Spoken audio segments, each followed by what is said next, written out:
of the owner of Anyhow. We are going to interview her on how she managed the establishment. Come join us. We have here some guests from ICI University of Regina Carmelli to ask some questions to her. These are the future affiliates of ICI to ask few questions to our guests. May we introduce you the owner and the manager of Anyhow, Mr. B. De La Cruz. Please give her a round of applause.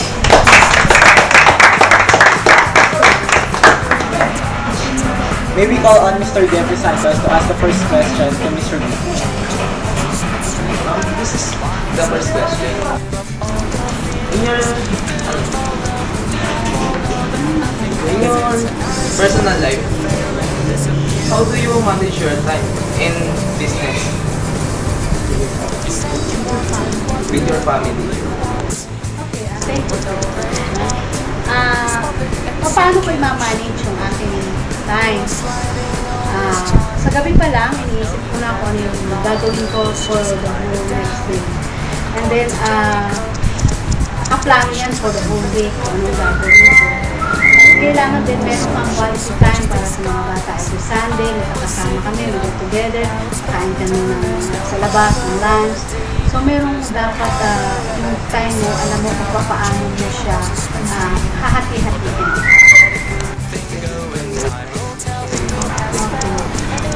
Now may we call on Mr. Nino Cerezo. Good morning, Ma'am Yubi. This is my question. What is the secret of Kielsa? Okay, about that question, ang sikreto ng pagiging success na yung faith mo kay God, sa Kanya mo lang kasi pwede ipagkatiwala lahat, at siya yung magbibigay ng blessing sa iyo. And isa pa, dapat magdagan mo ng tiyaga, ng sipag, at saka ng pagtitiis. Kailangan dun sa business mo, meron kang gawin para makamit mo yung, and then meron ka dapat vision and mission sa buhay para makamit mo yung success mo na gusto mo.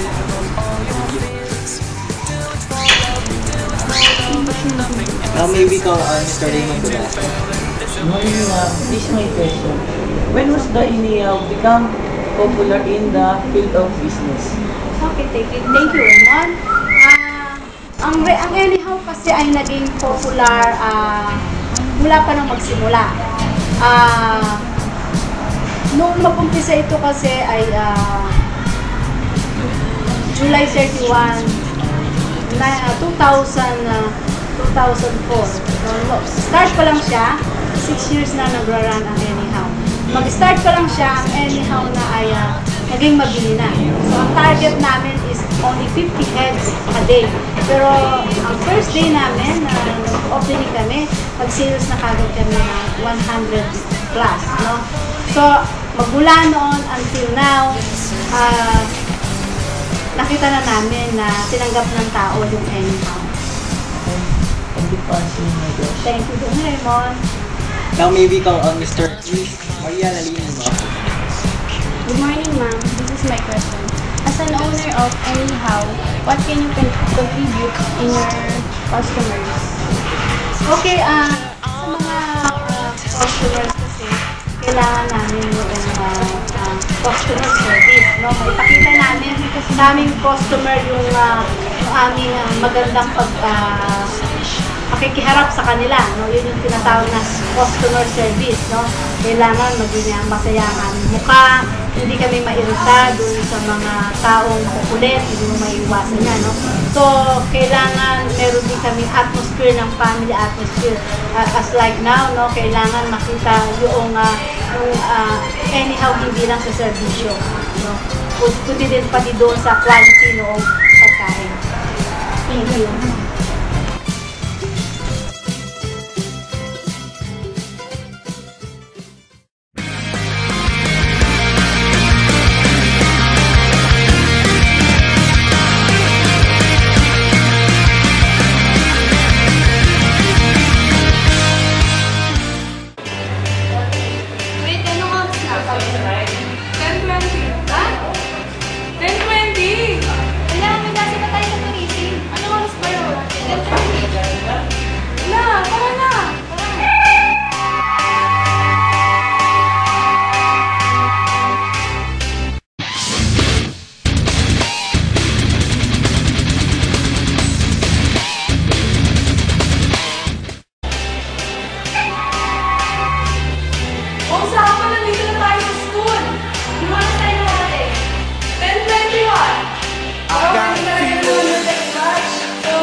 Actually, wala namang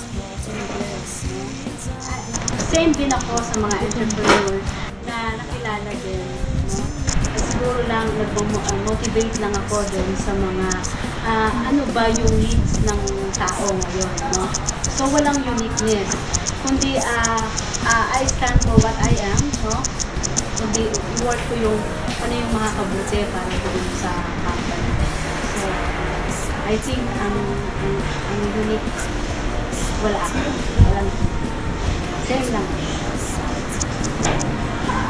Your turn, Miss Ricardo. Here's my question. How do you motivate the staff to produce optimal performances? Okay. Meron kasi kaming mga seminar, training, no? So bago mag-start yung mag-start sila doon sa business namin. So kailangan namin ng training. And meron din kaming mga tinatawag na monthly meetings. Doon naman, pinag-uusapan namin yung mga problema ng nakaraan na encounter namin at yung mga problema na haharapin namin from the next days, no? At doon meron din kaming we get together, meron kaming team building. So yun yung mga ginagawa namin para ma-improve namin yung aming mga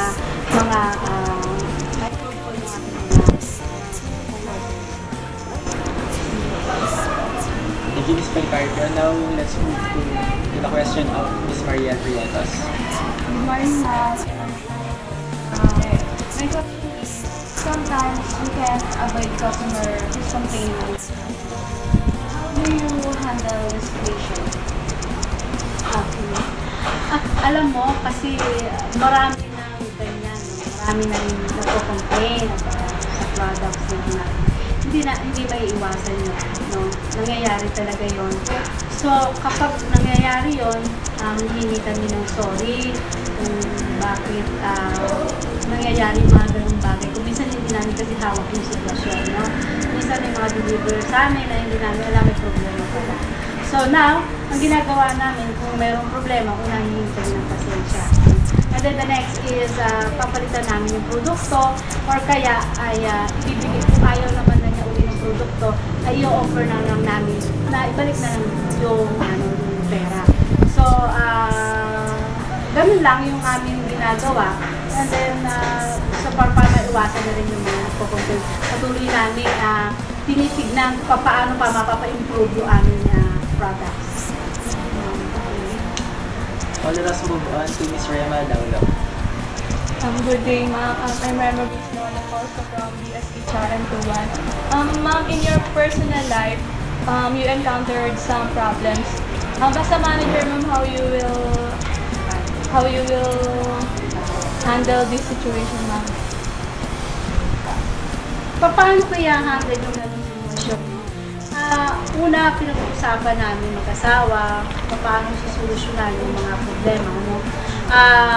Sa gabi pa lang, inaayos namin yung problema. No? Paano ang gagawin, anong solusyon yung magagawin. Nagkakaroon ng rules and regulation.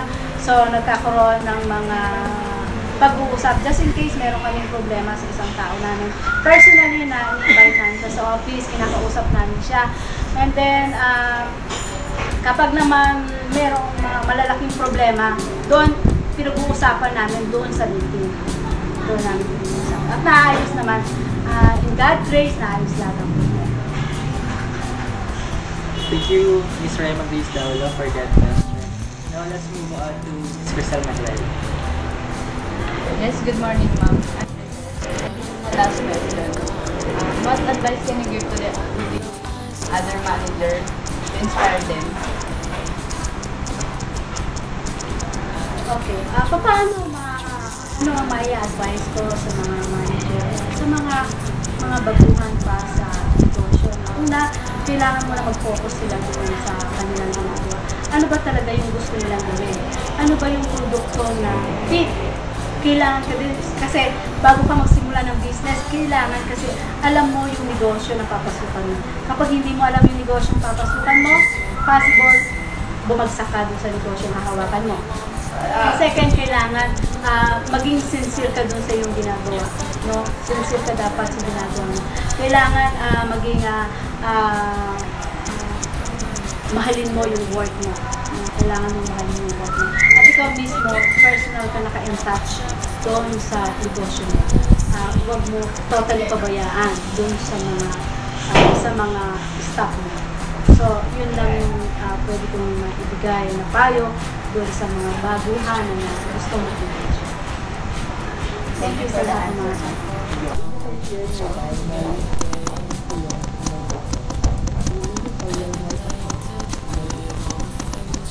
Bye guys. Makes me so tired of doing things alone. Let's cut to the chase, don't be long. You are my only cure. I love you, Natalie. Strange as it may seem, does anyone still believe in love at first sight?